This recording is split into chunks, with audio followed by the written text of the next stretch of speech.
You ever find yourself wondering why someone who craves your presence so deeply won't just reach out? It's a question that lingers, right? It's easy to assume that if they really wanted you, they make the move. They'd call, text, or make some kind of gesture, wouldn't they? But here's the thing. Sometimes it's not as simple as just wanting to be with someone. Sometimes it's fear. A fear so strong that it keeps them from acting on their deepest desires. Now, let me tell you about vulnerability. See, reaching out means laying your emotions on the line, and that's not something everyone can handle. I know that sounds like a simple thing, but let me break it down for you. When you open yourself up, you're exposed. You're showing parts of yourself that are raw, unfiltered, and maybe even fragile. And for a lot of people, that's terrifying. It's scary to give someone the chance to really see you, the good, the bad, and everything in between. Think about it. In any relationship, whether it's romantic, familial, or even friendships, we all want to be seen, understood, and loved for who we truly are. But the thought of doing that, that's where the trouble starts. What if you show them the real you and they don't feel the same way? What if they look at you differently once they know how vulnerable you truly are? The truth is, some people are so afraid of rejection that they'd rather hold back than risk the pain of being turned away. So they keep their feelings inside, locked away, and build walls around their hearts to protect themselves. I don't want you to think that these people are cold or uncaring, though. Quite the opposite. The fact that they crave you so deeply means there's something real, something raw beneath the surface. They feel a connection, but they can't bring themselves to break through their own defenses, because at the end of the day, opening up is hard, and it requires trust. Trust that the other person will understand. Trust that the other person won't hurt you when you let them in. And that trust is something many people struggle with. Now, don't get it twisted. This fear doesn't come from a place of apathy. This kind of fear comes from a place of caring too much. When someone wants you that badly, it's not that they don't care enough to reach out. It's that they care so deeply, they're terrified of what could happen next. It's like standing on the edge of something, a cliff, a ledge. You can see what lies ahead, but that leap is terrifying. It's the unknown. You can't predict how it'll turn out. And some people, well, they just freeze at the thought. Think about it for a second. When you're vulnerable, you're not just showing your heart. You're showing your fears, your flaws, and your insecurities. You're giving someone the power to hurt you. And that's where the hesitation comes in. It's not that they don't want to reach out. They crave you deeply, more than you might even realize. It's that they're afraid of what might happen if they do. They're scared of being rejected, judged, or worse, ignored. The idea of putting themselves out there and having it fall apart is just too much for them to bear.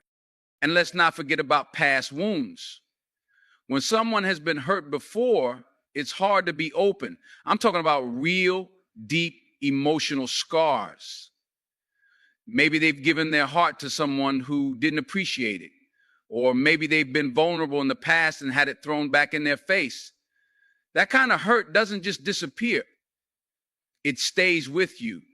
It shapes the way you interact with the world and the way you love. If someone has been burned before, they may be terrified of walking down that same painful road again. So instead of reaching out, they hold back, keeping their distance to protect themselves from getting hurt again. You see, it's not about a lack of desire or affection. It's not about whether they want to connect with you. It's about the walls they've built around themselves, walls that have been reinforced by fear and past experiences. And here's the thing, as much as you might want them to reach out, as much as you wish they'd make the first move, the truth is they have to be ready. They have to be willing to break down their own barriers, to take that risk of being vulnerable. And that's something they can't be forced into. It's something they have to come to on their own. So when you're sitting there wondering why they won't reach out, even though you know how deeply they crave you, remember this: it's not about you. It's about them and the fears they're carrying. It's about the battle they face within themselves, the struggle to be vulnerable in a world that often makes it feel unsafe to do so. And in that space, all you can do is be patient, understanding, and give them the time they need to find the courage to reach out on their own. Because sometimes even the deepest craving needs the right moment to be expressed. And when that moment comes, it'll be real, it'll be raw, and it'll be worth it. You ever notice how sometimes when we really crave someone, we end up holding back, almost as if we're waiting for them to make the first move? It's like there's this invisible barrier, a wall we build without even realizing it. It's not because we don't care, quite the opposite. It's because we care so much that we're afraid. We're afraid of looking weak, of being vulnerable, of losing control of a situation that means so much to us. That's the thing about pride, though. It's a sneaky thing. It's the voice in your head that tells you, don't call first. It's the voice that says, don't let them see how much you want this. And before you know it, you're paralyzed by your own need to protect yourself from what could go wrong. See, pride doesn't always look the way we think it does. It's not always about being overly arrogant or acting like you don't care. No, pride can be quiet, subtle, and sometimes even noble. It's about not wanting to feel like you're giving too much of yourself away. You've got to keep some distance, right? You can't let them see all of you, because if they see everything, if they know how much you crave them, it gives them power over you. And power, that's something we don't always want to give up. We want to control the situation. We want to feel like we're in charge of the dynamic. And when you reach out, when you make that first move, you're putting a little piece of that control in their hands. So you hold back. And that's what makes pride so tricky. It's a defense mechanism, something that keeps you safe, or at least it tries to. Because if you're not the one to make the move, if you're not the one to reach out first, then you're not putting yourself in a position to be hurt. The other person is the one who has to show their hand. They have to take that risk. And so we wait.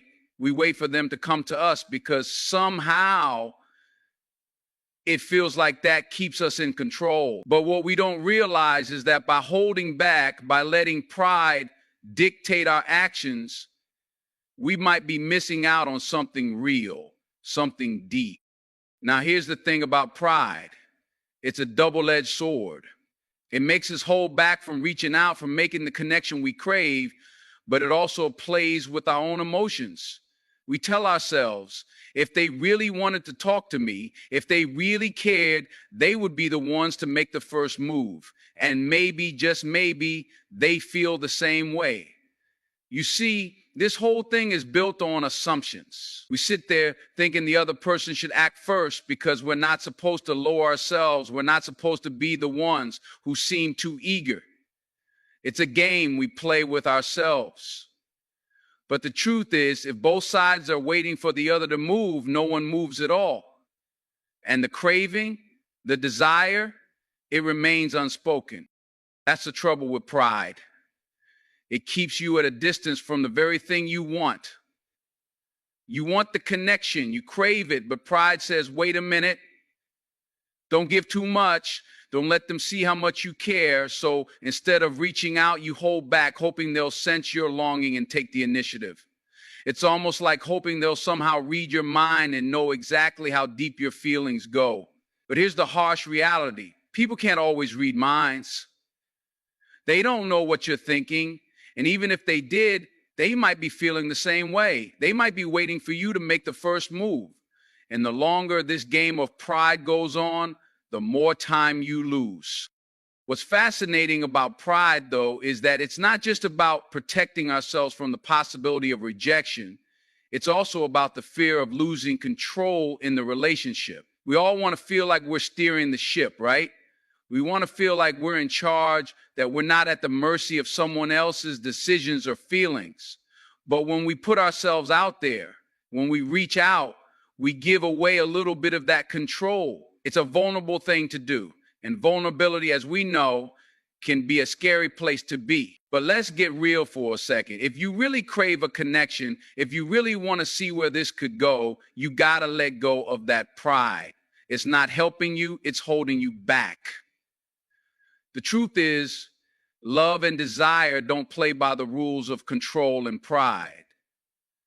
If you're waiting for the other person to take the first step, to make the first move, you're operating in a mindset that's keeping you from what you really want. It's like standing at the edge of a door and waiting for it to open on its own when all you have to do is turn the handle and walk through. But pride keeps you from doing that.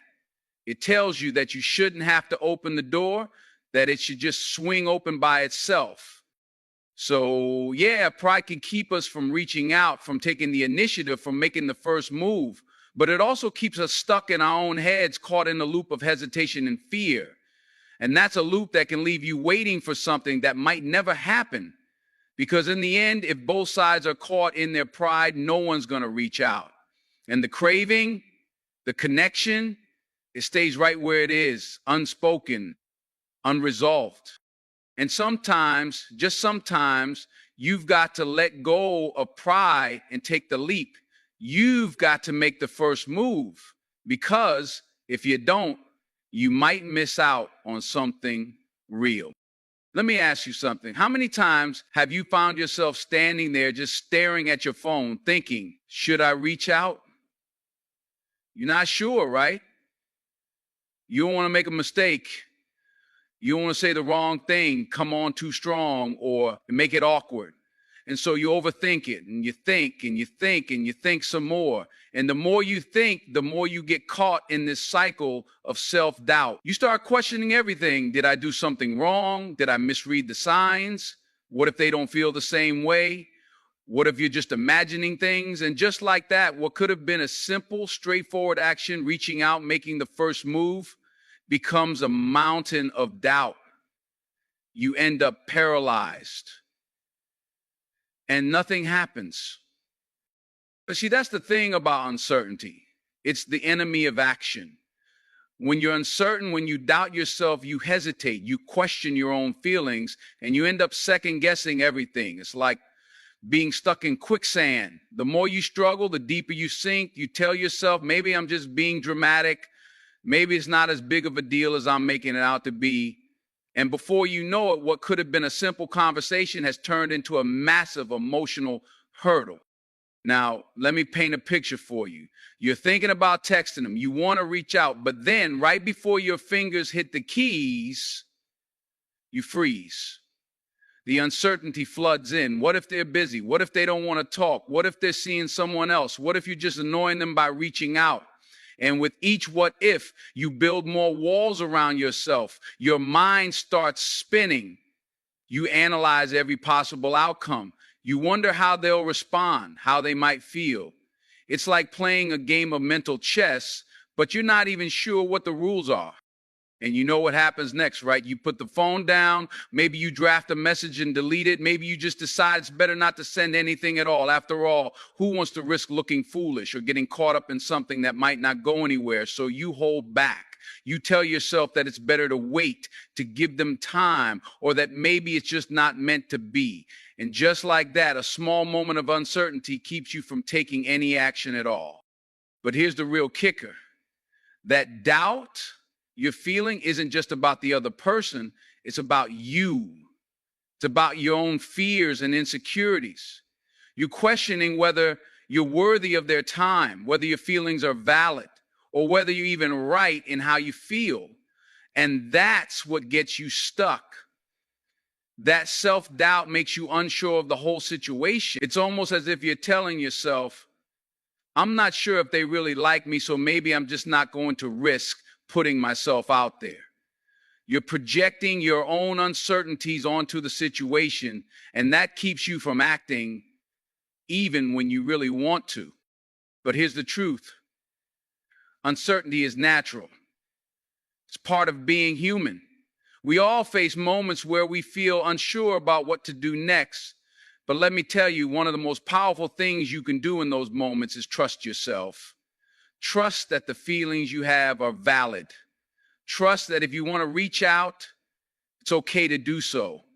Trust that there's no shame in being open and vulnerable. Sometimes the best thing you can do is let go of the need for perfection and just take a step forward, even if it's uncertain. Think about it for a second. The very act of reaching out, of taking that first step, requires trust. Trust that you're not making a mistake. Trust that your feelings are worth sharing. And when you do that, when you stop overthinking and just act, you break free from that cycle of doubt. You open up the possibility of something real, something genuine. You let go of the what ifs and embrace the moment. It's like taking a leap of faith. You don't know exactly how it's going to turn out, but you trust that it's worth trying. And sometimes just trying is enough. I get it. It's hard. The fear of rejection, the fear of putting yourself out there and not getting the response you want is real. But here's what you need to remember. The worst thing that can happen isn't reaching out and getting no response. The worst thing that can happen is never reaching out at all. The worst thing that can happen is letting uncertainty control your actions, letting your doubts keep you stuck in limbo. Because when you do that, you miss out on the opportunity to find out what could be. We spend so much time worrying about what could go wrong that we forget to consider what could go right. What if they feel the same way? What if reaching out opens up a whole new door, a door you never even thought to walk through? What if that one simple act of bravery, of trusting your own instincts, changes everything? So the next time you find yourself stuck in a spiral of self-doubt, remember this. The uncertainty is always going to be there. The questions will always be there, but what matters is how you respond to them. You can let them paralyze you, or you can let them be a signal to move forward. Take a breath, trust yourself, and take that first step. Because in the end, it's the courage to move past the doubt that will bring you closer to what you really want. You ever find yourself in a situation where you know you should reach out to someone, but instead you start overthinking it to the point where you don't do anything at all? You've probably been there, right? You keep running the same scenario in your head over and over, imagining all the ways it could go, trying to figure out the right words to say, the right timing to pick, the right tone to strike. And before you know it, you're caught in this loop. You want to reach out, you crave that connection, but instead of making a move, you're stuck in this cycle of second guessing everything. It's like a mental gridlock and nothing moves forward. That's the thing about overthinking. It's one of the most effective ways to keep yourself from taking any real action. You can get so caught up in the details, the what ifs, the potential outcomes, the fear of saying the wrong thing, that you freeze. And the more you think, the less you actually do. It's almost like you're trying to predict the future, like you're trying to control every outcome before it even happens. But the truth is, no matter how much you think about it, you can't control how the other person will react. You can't predict their response. All you can do is take a step forward and trust that whatever happens next, it's a step worth taking. But that's where overthinking gets dangerous. It tricks you into believing that if you just keep thinking, you'll somehow find the perfect solution, the perfect words to say, the perfect timing to make your move. You start to convince yourself that you have to figure everything out before you can reach out. And that's when it gets tricky. Because the truth is, there's no such thing as the perfect moment. There's no such thing as the perfect words. You'll never have every detail figured out. You'll never be able to predict exactly how the other person will feel or what they'll do. So you end up waiting for a moment that doesn't exist. Here's the thing, by overthinking, you're creating barriers for yourself. You're building up walls of doubt, fear, and hesitation that prevent you from acting on your feelings. You're holding yourself back from doing what you really want because you're so consumed with making sure everything is perfect. But the reality is, when it comes to connection, perfection is overrated. It's the imperfections that make a relationship real. It's the awkward moments, the unexpected pauses, the miscommunications. Those are the things that bring us closer. But overthinking, that'll have you second guessing everything and turning a simple act of reaching out into a monumental task. And what happens then? You end up stuck in a state of inaction. You might even tell yourself, maybe I'll do it tomorrow.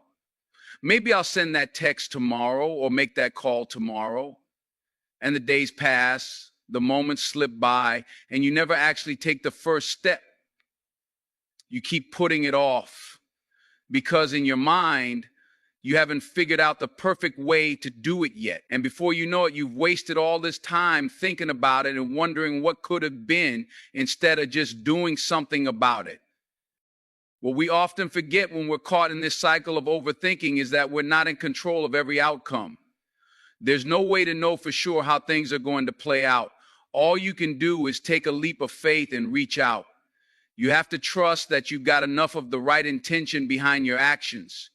You can't control how they'll respond, but you can control whether you take the first step or not. And when you keep overthinking, you're robbing yourself of that power. You're letting doubt and fear take the wheel instead of trusting your own instincts.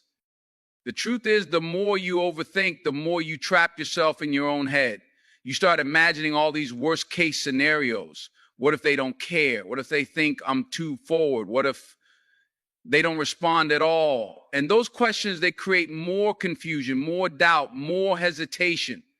But here's the thing, all those what ifs don't mean a thing if you don't give it a chance. You could sit there all day imagining the worst, but that's not living, that's just staying stuck in your head. Instead of overthinking the situation, why not just take the plunge? Send the message, make the call, reach out. It might not be perfect. It might not be exactly how you envisioned it, but I promise you it's better than sitting on the sidelines wondering what could have been. Sometimes the best way to deal with uncertainty is to stop thinking about it and just do something. Trust that it'll unfold however it's supposed to. Because in the end, the only thing you're really guaranteed is the chance to take action. And no matter how imperfect or uncertain that action might feel, it's always better than doing nothing at all. It's funny how often we find ourselves stuck in that mental loop, overthinking every little detail, every possible outcome until we paralyze ourselves with doubt. We make it harder than it needs to be. But when you let go of that need for perfection, when you stop worrying about how things should go and just act, you open yourself up to real, authentic possibilities. You stop waiting for the perfect moment because you realize there's no such thing. The only moment that matters is the one right in front of you. So when you find yourself stuck in the cycle of overthinking, ask yourself, what are you really afraid of? What's holding you back from taking that first step? Because overthinking, as powerful as it feels in the moment, is just a way of keeping yourself trapped. And you're worth more than that. You deserve the chance to move forward, to take that step and see where it leads. Don't let your mind talk you out of it. Don't let hesitation keep you from what you really want. Take the leap, the rest will follow. Now let's talk about fear. I know you felt it before, that pit in your stomach, that voice inside your head telling you that reaching out might not be worth it. The fear of being vulnerable, the fear of putting yourself out there and not getting what you hope for in return, fear of rejection, fear of getting hurt.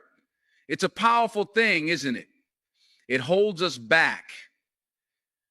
It makes us question our decisions and our worth. And when you're in a situation where you crave someone, but they're not reaching out, that fear can become even stronger. You start to wonder if it's worth the risk. You start to doubt if you should even make the first move, because what if you're setting yourself up for disappointment? That's the thing about fear. It thrives on uncertainty. It feeds on those what ifs that we're constantly playing over in our minds. What if they don't feel the same way? What if they don't respond? What if I look too eager? And with every question, the fear grows. It's like standing at the edge of a cliff, knowing you want to jump, but being terrified of the fall. You're paralyzed, stuck in the moment of hesitation, trying to convince yourself that maybe it's better to just wait, to stay on solid ground where it feels safe. But here's the thing, safety doesn't lead to growth. It doesn't lead to connection. Sometimes you've got to face that fear head on and take the leap. The fear of rejection in particular is a real beast. It can make you feel small, like you're not enough, like you're somehow undeserving of the connection you crave. It's an insecurity we all feel at some point, and it can make you question every action you take. What if they don't want to talk to you? What if they've moved on? What if you've been reading the signs all wrong? These questions can overwhelm you, and suddenly the desire to reach out starts to feel like a risk you don't want to take. You talk yourself out of it because that fear feels so much louder than anything else. But here's where the shift happens. That fear, as loud as it may seem, is actually a signal.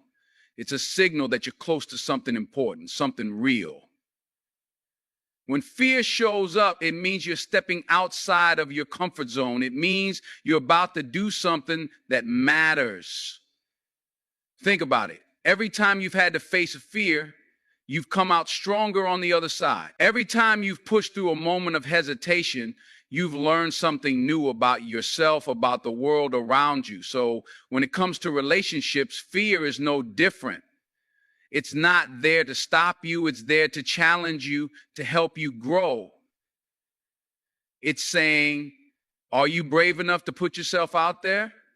Are you willing to face this uncertainty? And what's on the other side of that fear? The potential for something real. You see, when you give in to fear, when you let it dictate your actions, you limit your chances. You end up sitting in a room of what ifs instead of stepping into a room full of possibilities. But if you face that fear, if you step into it instead of backing away, you open up a whole new world. You give yourself the chance to find out what could be. You give yourself the chance to connect, to be seen, to experience the vulnerability that makes relationships meaningful.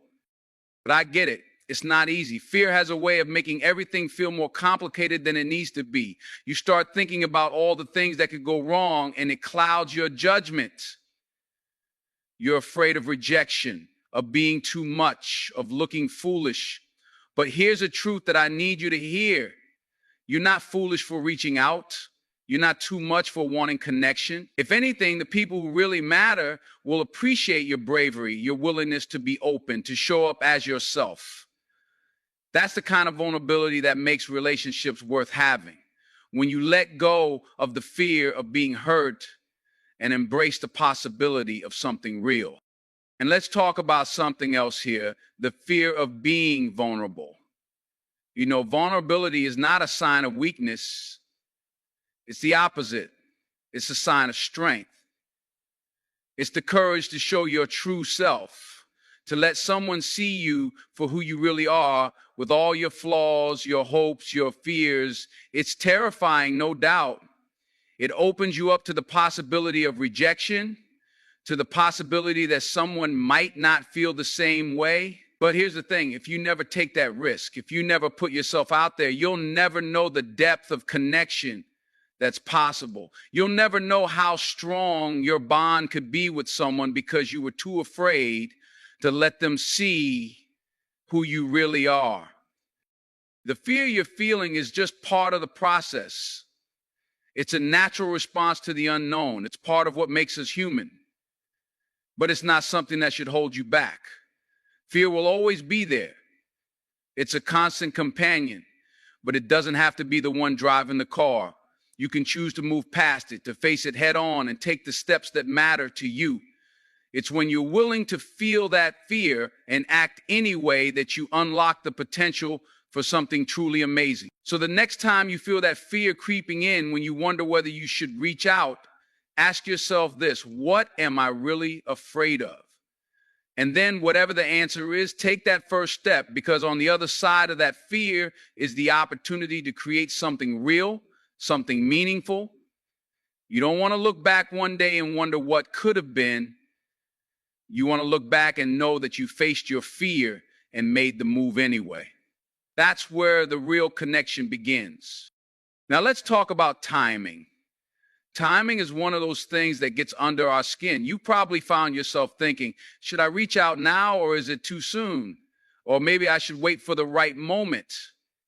You're caught between feeling like you should take action and wondering if you're jumping the gun. The question becomes, is there such a thing as the right time? When is it too early and when is it too late? Timing has a funny way of playing tricks on us, doesn't it? We're constantly trying to figure it out, waiting for the stars to align, the universe to give us some sort of sign that now is the moment to act. But here's the thing. If we wait too long for that perfect moment, we might miss out on something that could have been great.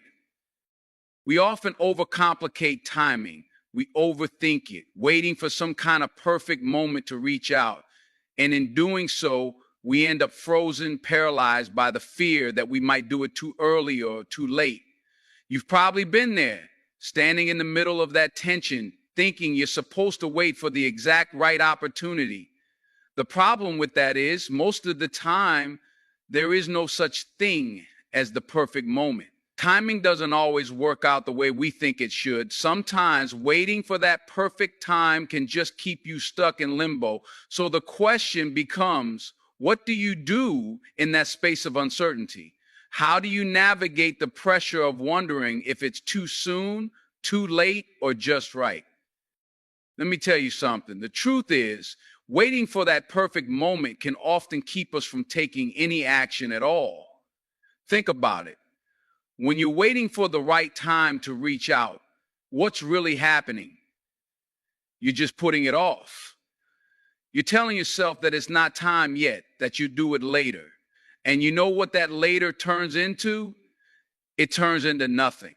It's a missed opportunity, a moment that passes by, never to be reclaimed. So you're left thinking about what could have been. And here's the kicker. If you had just taken that step in the first place, you wouldn't be left wondering at all. Now, I'm not saying you should rush into things. I'm not saying to act impulsively or without thought. What I am saying is that if you're constantly waiting for the right time, you might find yourself stuck in a never-ending cycle of hesitation. We all know that life doesn't always give us the perfect conditions to act. And here's the thing. If you wait for everything to line up just right, you're going to be waiting forever. The truth is, action rarely feels perfect, but that's the beauty of it. When you take a step despite not knowing every little detail, you open yourself up to a world of possibilities. Here's the reality. Timing isn't something you can control. No matter how much you plan or how much you wait, you can't dictate when things will unfold. Life doesn't work on a strict timeline, and relationships are no different. Sometimes the best move is to make the move when you feel that pull, when your heart tells you that now's the time to reach out. It might not feel perfect and it might not look like what you imagine, but that's okay. The key is to trust yourself, trust your instincts, trust that you know what's best for you in the moment. When you wait for the perfect moment, you're letting time dictate your actions. You're letting it control when and how you engage with the people you care about. But you don't need to be a slave to time. Instead, you can choose to take action based on what feels right to you. It's like that old saying, don't wait for the storm to pass, learn to dance in the rain. Sometimes you've got to step into the unknown. You've got to trust that your timing will work out, even if it doesn't follow a specific plan. You've got to remember, too, that the people you're waiting to reach out to are living their lives just like you. They're not waiting for a perfect moment either. They're navigating their own uncertainties, their own fears, and their own hesitations. So when you overthink timing, you forget that the other person is probably just as unsure as you are. The right moment might never come. And the longer you wait, the more distance grows between you. At some point, you got to ask yourself, what's more important? Is it the fear of doing it too early or the regret of not doing it at all? Is it the hesitation or the possibility of something real?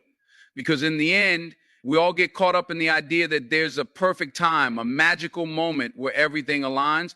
But the truth is, the right moment is the one you create by acting. Every action you take creates its own timing. Every time you reach out, you make that moment the right one. So stop waiting. Stop letting timing hold you back.